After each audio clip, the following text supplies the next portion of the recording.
जय हिंद फ्रेंड, हिंदी और प्राइड में आप सभी का स्वागत है। फ्रेंड्स, यहाँ पे यूजीसी नेट पेपर फर्स्ट के तहत हम कम्युनिकेशन वाली यूनिट को देख रहे हैं और उनसे रिलेटेड जो पीवाईक्यू हैं, जैसे ये टॉपिक आज है inter cultural and group communication, अंतः सांस्कृतिक एवं सामूहिक संप्रेषण।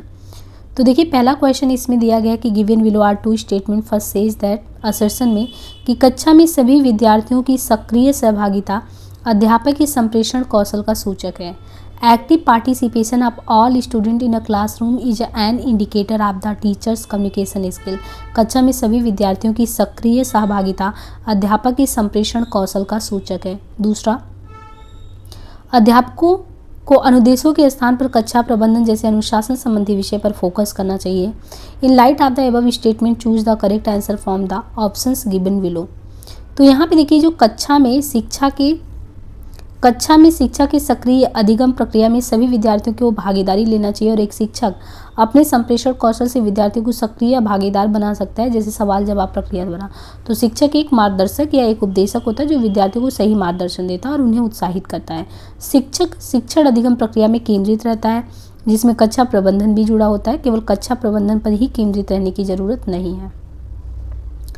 इन कम्युनिकेशन कन्वर्टिव वर्ड्स हैव, संप्रेषण में गुणार्थक शब्दों के होते हैं। तो क्या होते हैं? क्लियर मीनिंग यानी स्पष्ट अर्थ, कॉमन मीनिंग सामान्य अर्थ, या कल्चरल मीनिंग या लिटरल मीनिंग। तो देखिए, इन कम्युनिकेशन में देखें तो संप्रेषण में जो गुणार्थक शब्द हैं उनके मतलब क्या है? कल्चरल मीनिंग सांस्कृतिक अर्थ। संप्रेषण में गुणार्थक यानी गुण वाले जो शब्द होते हैं उनके सांस्कृतिक या भावनात्मक अर्थ होते हैं। इसे आपके प्रश्न भावनात्मक संबंध के बारे में सकारात्मक या नकारात्मक रूप में वर्णित किया जाता है। Which of the following are important in intercultural communication? अंतः सांस्कृतिक संप्रेषण में निम्नलिखित में से कौन कौन महत्वपूर्ण है? वैल्यूलेसनेस मूल्यहीनता, अब्सेंस ऑफ रिस्पेक्ट सम्मान की अनुपस्थिति, पावर डिस्टेंस अधिकारों की मध्य दूरियां, इंडिविजुअलिज्म व्यक्तिवाद, या जेंडर रोल्स लैंगिक भूमिकाएं। तो नीचे दिए गए विकल्प दिए हैं, यहाँ पे हमें देखना है। अंतः सांस्कृतिक संप्रेषण विभिन्न सांस्कृतिक गतिविधियों से जुड़े लोग या लोगों के मध्य का संप्रेषण है, या सांस्कृतिक विविधता की समझ को प्राप्त करने के लिए लोगों के समूह के अंतर्गत बड़े स्तर पर होने वाली संप्रेषण प्रक्रिया को वर्णित करता है। और यह सांस्कृतिक विविधता कई प्रकार की हो सकती है, जैसे अधिकारों की मध्य दूरियां, व्यक्तिवाद, लैंगिक भूमिकाएं, जीवन यापन क्रियाएं आदि। A class conducted on a Google Meet in which student and teachers are engage in discussion is an instant of. Google Meet पर आयोजित कक्षा जिसमें विद्यार्थी और शिक्षक चर्चा में लगे हैं, निम्नलिखित में से वो किसका एग्जाम्पल है? इंट्रापर्सनल कम्युनिकेशन का, अंतराव्यक्तिक का। यानी आप देखिए कि गूगल मीट पे आप जो है टीचर के साथ कम्युनिकेट करें। ये सब कोरोना के पीरियड में आपने देखा होगा, बहुत ज़्यादा मतलब कह सकते हैं कि इंटरनेट की इंडस्ट्री में बूम आया और बहुत ही ज़्यादा लोग कनेक्ट हुए, इस तरीके से वर्चुअल कनेक्टिविटी बढ़ी। तो इसमें जब गूगल मीट पे कोई कक्षा आयोजित किया गया, विद्यार्थी और शिक्षक गूगल मीट में मिल रहे हैं, बातचीत कर रहे हैं, तो वो कौन सा मतलब एग्जाम्पल है? इंट्रापर्सनल यानी अंतराव्यक्तिक का, या ग्रुप कम्युनिकेशन का, या मास का है, या डाउनवर्ड कम्युनिकेशन का? तो ये देखिए कौन सा होगा? ग्रुप कम्युनिकेशन, समूह संचार। गूगल मीट पर आयोजित कक्षा जिसमें विद्यार्थी और शिक्षक चर्चा में लगे, ये समूह संप्रेषण यानी ग्रुप कम्युनिकेशन का पार्ट है। नीचे दो कथन दिए गए हैं। पहला कह रहा है कि सोसाइटी प्लेज ए की part in these shaping of communication process. समाज जो होता है वो संवाद प्रक्रिया को साकार करने में मुख्य भूमिका का निर्वहन करता है।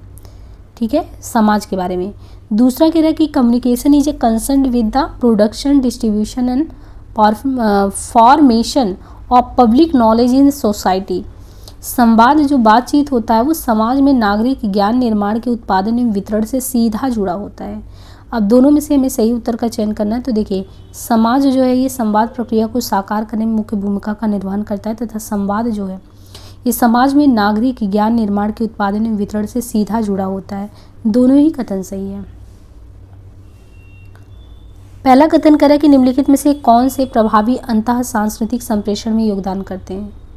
कौन से प्रभावी अंतः सांस्कृतिक संप्रेषण में योगदान करते हैं? शब्दों का त्वरित प्रवाह, quick flow of words, use of foreign words विदेशी शब्दों का उपयोग, सिलेक्शन ऑफ सिंपल वर्ड्स साधारण शब्दों का उपयोग, टेकिंग टर्न्स टू स्पीक बोलने के लिए बारी लेना, मेंटेनेंस ऑफ एटिक्वेट शिष्टाचार को बनाए रखना।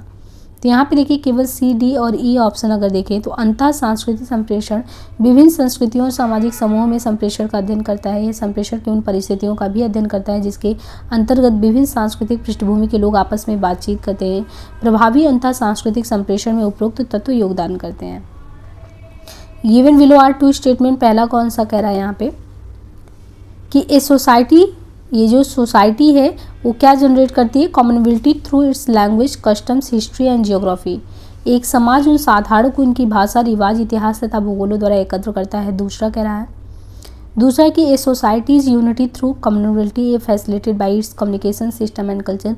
जनसाधारण द्वारा समाज की एकता उसकी संप्रेषण प्रणाली तथा संस्कृति द्वारा सुफल बनाती है।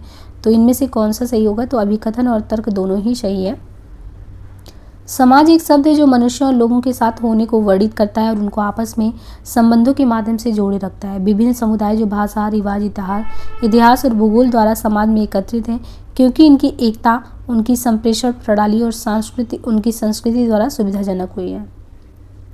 Communicated message is considered as, जो संचारित संदेश है उसको क्या माना जाता है, सोशल प्रोडक्ट, सामाजिक उत्पाद, अननेचुरल प्रोडक्ट, गैर प्राकृतिक उत्पाद, स्पिन ऑफ प्रोडक्ट, आलक्षित उत्पाद या टेक्नो प्रोडक्ट। तो ये है सोशल प्रोडक्ट, सामाजिक उत्पाद। संचारित संदेश को सामाजिक उत्पाद माना जाता है। किसी संदेश को संचारित करने हेतु समाज एक आवश्यक यानी आवश्यक एलिमेंट है। The sequence of cultural institution in communication is, संचार में सांस्कृतिक संस्थानों का क्रम क्या है, family, school, religion, mass media. तो यदि हम क्रम से यहाँ पे देखें तो संचार में जो है सांस्कृतिक संस्थानों का क्रम निम्न है, परिवार है, फिर विद्यालय है, धर्म है, संचार माध्यम है। नीचे दो कथन दिए गए हैं। पहला विकथन है कि शिक्षण शास्त्र और सामाजिक अंतःक्रिया शिक्षक के दो प्रमुख परिणाम उन्मुखी क्रियाकलाप हैं। शिक्षण शास्त्र और सामाजिक अंतःक्रिया शिक्षक के दो प्रमुख परिणाम उन्मुख क्रियाकलाप हैं। दूसरा, इन दोनों क्रियाकलापों में संप्रेषण की सीमित भूमिका है। तो यहाँ पे देखिए प्रश्नगत अभिकथन शिक्षण शास्त्र और सामाजिक अंतःक्रिया शिक्षक के दो प्रमुख परिणाम उन्मुखी क्रियाकलाप है, सही है, क्योंकि सामाजिक अंतःक्रिया का शिक्षण शास्त्र पर और शिक्षण शास्त्र का सामाजिक अंतःक्रिया का विशेष प्रभाव होता है। ये दोनों ही कारक शिक्षक के शिक्षण का परिणाम होते हैं। तर्कार, इन दोनों क्रियाकलापों में संप्रेषण की सीमित भूमिका है, गलत है। जब किसी कक्षा में विभिन्न प्रदर्शन स्तर वाले, जब कोई कक्षा है उसमें विभिन्न प्रदर्शन स्तर वाले छात्र बड़ी संख्या में हैं तो शिक्षक को शिक्षात्मक अंतःक्रियाओं हेतु किस प्रकार का संप्रेषण चुनना चाहिए, तो उसमें टेक्नोलॉजी, साहित्य। यदि जब किसी कक्षा में विभिन्न प्रदर्शन स्तर वाले छात्र बड़ी संख्या में हों तो शिक्षक को शिक्षात्मक अंतःक्रियाओं हेतु टेक्नोलॉजी, साहित्य, संप्रेषण माध्यम को चुनना चाहिए। और इसके विधि के चुनाव से शिक्षक अपनी शिक्षात्मक अंतःक्रियाओं का संचरण आसानी व कुशलतापूर्वक कर पाएगा। तकनीकी माध्यमों का प्रयोग किए जाने से विषय वस्तु को एक साथ श्रव्य व दृश्य के रूप में व्यक्त किया जा सकता है जिससे वह छात्रों के अधिगम के अनुकूल हो सकता है। जब कक्षा में शिक्षक और छात्रों के बीच एक सजीव एनिमेटेड चर्चा होती है तो इसे क्लासीफाई किया जा सकता है क्षैतिजीय संप्रेषण में, रेखीय संप्रेषण में, मैकेनिकल संप्रेषण में, स्पष्ट संप्रेषण में। तो देखिए जब एक कक्षा है उसमें शिक्षक और छात्रों के मध्य परस्पर एक सजीव संप्रेषण या चर्चा होती है तो इसे क्षैतिज संप्रेषण के रूप में जाना जाता है। इस प्रकार के संप्रेषण प्रक्रिया में तत्काल फीडबैक भी मिलता है जिसमें अधिगम, लर्निंग जो है वो बहुत ही आसानी से हो जाता है। कक्षा में प्रभावी संचार का मौलिक सिद्धांत ये है कि व्यक्ति को निजी जो है संदेश को श्रोता के अनुकूल बनाना चाहिए। कक्षा में प्रभावी संचार का मौलिक सिद्धांत ये है कि व्यक्ति को निजी संदेश को श्रोता के अनुकूल बनाना चाहिए। ऐसा इसलिए भी क्योंकि कक्षा में प्रभावी संचार तभी संभव होता है जब संप्रेषित संदेश श्रोता के अनुसार और उसके अंदर संदेश सुनने की प्रबल जिज्ञासा से परिपूर्ण हो। संचार प्रक्रिया में शारीरिक भाव भंगिमा निम्नलिखित में से किससे जुड़ा हुआ है, तो ये किससे जुड़ा है भाव भंगिमा, संस्कृति से। संचार प्रक्रिया में शारीरिक भाव भंगिमा संस्कृति से जुड़ा हुआ है। सभी संस्कृतियों में शारीरिक भाषा सम्मिलित होती है। संस्कृति किसी समाज में गहराई तक व्याप्त गुणों का समग्र नाम है जो उस समाज के सोचने, विचार करने तथा कार्य करने की शैली से समझा जाता है। विषेत्तर यथा बोलने की दर, ध्वनि विराम उत्पन्न करने की पद्धति और उच्चारण की विलक्षणता को निम्नलिखित में से किस व्यवहार के तहत काउंट किया जाता है, तो विषय से इतर यथा बोलने की दर, ध्वनि विराम उत्पन्न करने की पद्धति और उच्चारण की जो विलक्षणता है उसको निम्नलिखित में से किस व्यवहार की संज्ञा दी जाती है? तो ये कौन से व्यवहार के तहत आएगा? पराभाषिक। विषेत्तर यथा बोलने की दर, ध्वनि विराम उत्पन्न करने की पद्धति और उच्चारण की विलक्षणता को पराभाषिक व्यवहार की संज्ञा दी जाती है। तो उम्मीद है कि ये सेशन आपको समझ में आया होगा। बाकी मिलते हैं नेक्स्ट पार्ट में। आज के लिए इसे यहीं विराम देते हैं।